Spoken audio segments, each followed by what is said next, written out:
Hi and welcome to this new video where I'm gonna talk about GFAS, the software by GeoStru for the finite element analysis of problems of geotechnical engineering. Being based on the finite element method, the software has a lot of functionalities which allow the software to analyze a huge number of problems. In this context, one video alone is not sufficient to show all the potentialities of the software. Therefore, this video is just the first of a cycle dedicated to the software GFAS, where we are going to gradually analyze different aspects of it.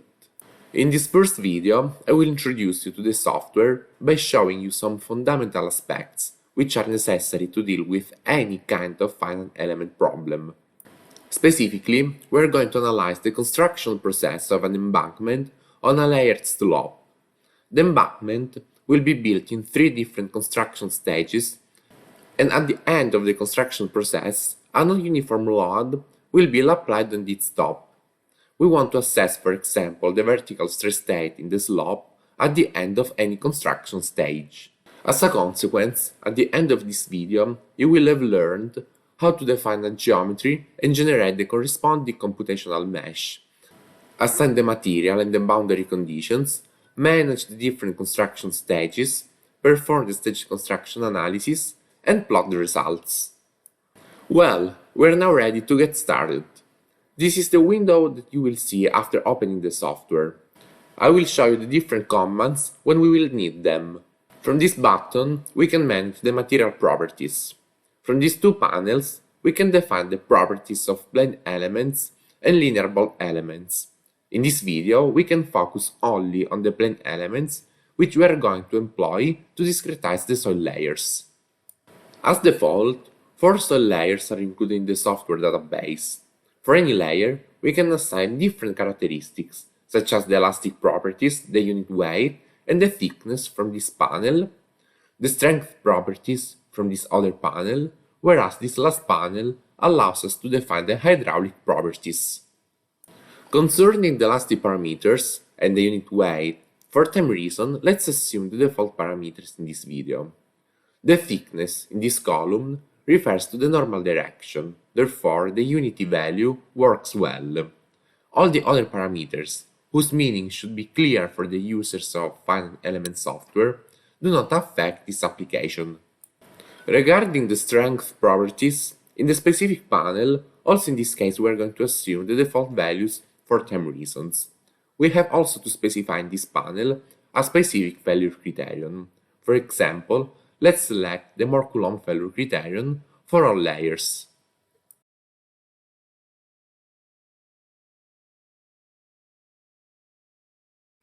In this example, we can avoid assigning the hydraulic properties, as we are not going to account for the presence of any water level. Let's click on the OK button to close the window. At this point, we have to define the geometry of the problem and generate the computational mesh. To this end, let's click to this button to have access to the dedicated window. There are different ways to define the geometry in GFAS. For example, it's possible to directly input the coordinates of the geometry in this table or draw manually the geometry using these commands. Specifically, we can use this button to input at first the points. While from this button we can then join the points that we have previously created to track the limits of the regions.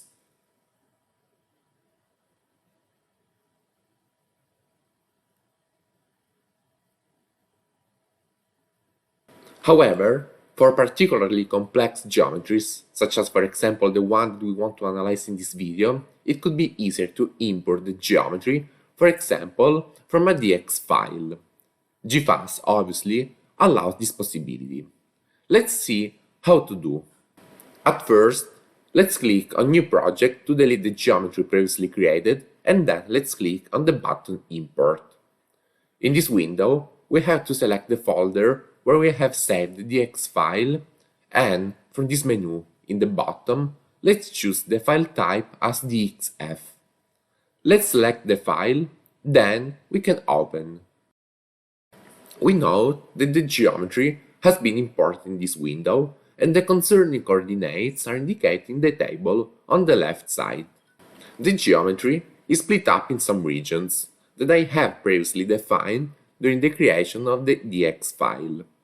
To this purpose, it's worth specifying that when preparing the file, any regions should be drawn using a closed polyline. Now, let's assign to any region a material among those previously defined in the material database. Specifically, for any region we can choose the concerning material from the menu in this column.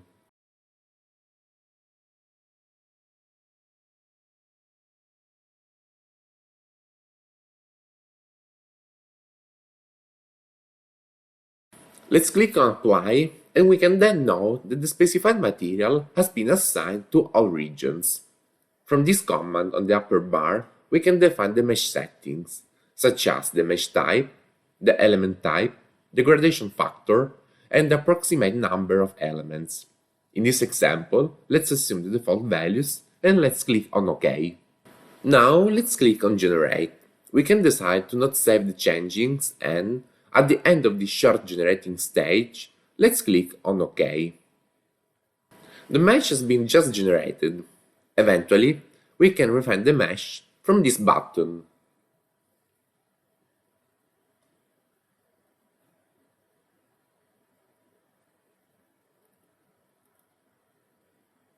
At this point, we have to define different construction stages of the problem under examination. Let's take into account that at the beginning of the calculation, the embankment has not been built yet. Therefore, in the first calculation stage, only the regions 1, 2, and 3 are active. On the contrary, the regions 4, 5, and 6 are inactive. Successively, such regions have to be activated each in a different calculation stage. Overall, the calculation stages will be 5. In the first stage, we generate the initial stress state before the construction process. In the stages 2, 3, and 4, we simulate the construction process of the 3 layers of the embankment, whereas in the stage 5, we apply the load. To manage the different construction stages, let's click on the specific command.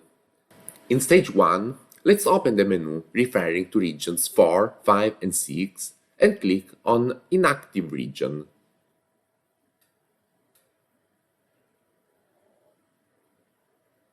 Then, let's click on Add. In stage 2, let's be sure that region 4, that is the first layer of the embankment, is active, whereas regions 5 and 6 should be inactive.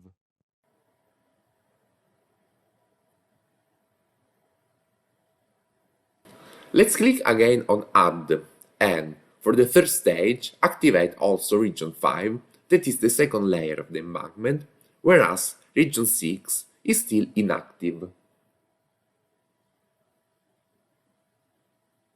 Let's click again on Add and activate also the last layer of the embankment, i.e. region 6. Finally, let's add another stage, the number 5, but do not change anything in the definition of the regions. In this stage, we're going to add the load successively. Then we can click on OK. At this point, we can note that some panels have appeared in this bar, each concerning a different construction stage. Before moving on, we have to define the boundary conditions. As known, for such a kind of problem, it's necessary to set to 0 the displacement in the horizontal direction for the lateral edges, whereas it's necessary to set to 0 the displacement in the horizontal and vertical direction for the bottom edge. Specifically, the boundary conditions have to be applied to the mesh nodes belonging to the interested edges. Let's click on this button to select the nodes, and select the nodes belonging to the left edge. Again, let's click on the same button and select the nodes belonging to the right edge. Then, let's click on this command to assign the boundary conditions on the selected nodes. In the window that has just appeared, let's unclick the Y direction and keep just the X direction. In this moment, we have to pay attention that the boundary conditions must start from stage 1 and end in stage 5, i.e., they should be kept for the whole simulation. Let's click on OK. Then, again from the specific button, let's select the nodes belonging to the bottom edge and block the displacement in both horizontal and vertical direction. We have now to apply the load, which can be drawn from this command.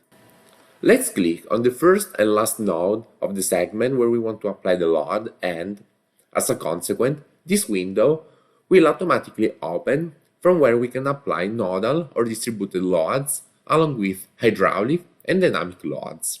We will talk about these last two aspects in other videos. For now, let's focus on distributed loads. Let's assume that our load is not constant, rather it is trapezoidal. Then we have to assign different values for point 1 and point 2. We have also to be sure that the load is active only in the construction stage of interest. In this case, the load is applied at stage 5. Then let's click on OK. We know that the load is added to the model if we select the panel referring to stage 5 or to the full model, whereas it is not considered in the other stages. Before moving on to the calculation, it's necessary to point something out. The software applies gravitational loads to any region. Such load must be considered only in the first calculation stage, in which this latter is activated, whereas in the next calculation stages, the stress state will start from that generated during the previous stage. Therefore, we have to avoid that gravitational loads will be applied more times. To this end, we can click on the data panel text and then gravitational loads. In this table, we can see that for any region and any stage, the gravitational loads are active. To satisfy what above said, we have to deactivate the gravitational loads for any region starting from the second stage in which the considered region is included in the model. For example, region 1 is active from the first stage, therefore the gravitational load should be considered only in stage 1. For all the other stages, it should be deactivated.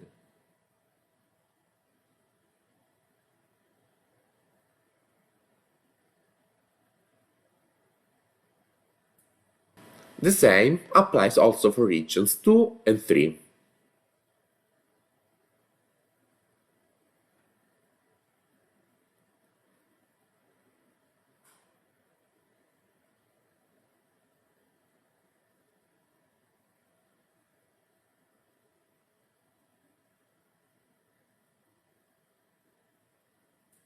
Region 4 is activated in stage 2, therefore the gravitational load has to be applied at this stage, whereas it should be deactivated from stage 3.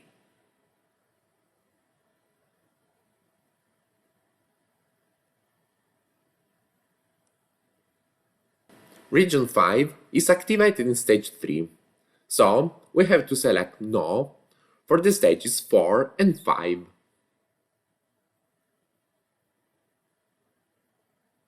Finally, region 6 is activated in stage 4, therefore, only for stage 5 we have to avoid applying the gravitational load. Let's go back to the drawing. We are now ready to move to the calculation. In the top bar, from the panel analysis, we can choose among different types of analysis. In this case, we can choose the nonlinear analysis, but we are going to talk about the other options in future videos. When we choose nonlinear analysis, we directly have access to this window, from where we can define some settings of analysis, before moving on to the calculation. For time reason, I will show you only the choices to make in such a type of calculation, whereas on the manual of the software, you will be able to find all the numerical details concerning the chosen options. In the general panel, let's select the staged construction analysis.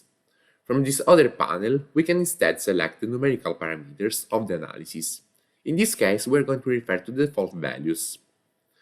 In the plasticity panel, let's select the viscoplastic strain method for the stiffness matrix update, whereas In the other fields, we can keep the default settings. From this panel, we have to define instead the initial conditions. Specifically, we have to generate the initial geostatic stresses. Therefore, let's choose the first option. At this point, we visualize a menu from where we have to select the standard F.E.M analysis option, which allows generating the initial stress state by progressively increasing the gravity. The other option has to be chosen instead when the initial condition is dead at rest, but this is not the case. Finally, in seismic action, let's select No for all the stages. We're going to see how to account for it in a future video. Now, let's click on OK and afterwards on Start. Then, let's give some seconds to the software to perform the calculations. Obviously, the calculation time depends on the size of the generated mesh. The higher the number of elements, the longer the calculation time. At this point, the analysis is completed and we can visualize the results. Because we want to visualize the calculated stress state, let's click on the panel Results and then on Results Plot. We can visualize the results referring to any construction stage by selecting it for the specific panel in this bar.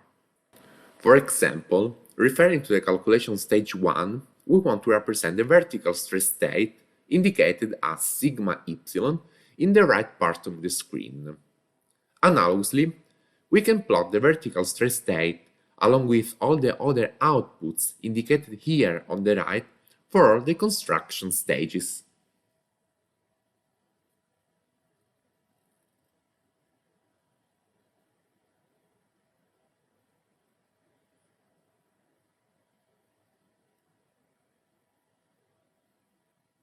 From this button, we can plot the deformed mesh. As the calculated displacements are very small in comparison to the geometry of the problem, it's possible to scale the deformed mesh by increasing the scale factor. After this, I would say that we can conclude this first video about GFAS. In the future videos, I'm going to show you more other options about the software and how to analyze many other types of problems. In the meantime, I remind you to join our YouTube channel to be updated about our latest videos, and I recommend you to push the like button to this one. Bye!